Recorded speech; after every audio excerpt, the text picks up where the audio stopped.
There are new developments in the case of a man who tried to kidnap and rape a teenager in Encinitas last summer. The girl fought and got away, and the man who grabbed her is headed to prison.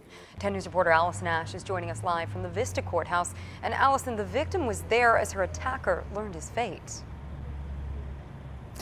Yes, she was, and the now 16-year-old was surrounded by family members as she watched her attacker get sentenced to 7 years in prison and a lifetime as a registered sex offender.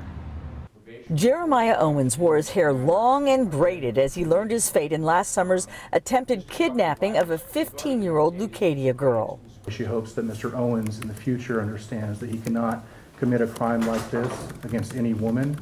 The girl, whose name we are protecting, sat at the back of the courtroom as her attacker got 7 years.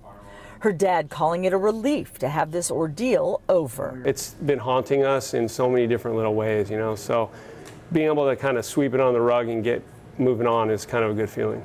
Because Owens changed his plea to guilty, the teen won't have to testify again about the day she was waxing her surfboard when Owens attacked, trying to drag her to an accomplice's truck. She fought him off and ran inside the house, locking the door behind her. Thank God we got her back. Thank God nothing like horrific happened, but it's just the thoughts haunt us. Just a lot of things still haunt us, and so I don't know. It's just you don't want this to happen to anybody. Although the family is glad their ordeal is now over, the dad says he wishes the punishment was more fitting for the crime. I personally thought it was a little bit heavier of a crime.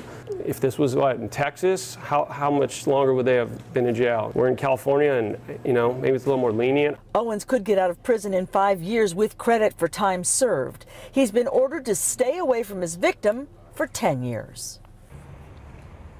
Owens' accomplice, Christopher White, changed his plea to guilty here this morning. He will be sentenced sometime in the middle of next month. Now, coming up new at 7, how the victim in this case is using her ordeal to help others. Reporting live in Vista, Allison Ash, 10 News.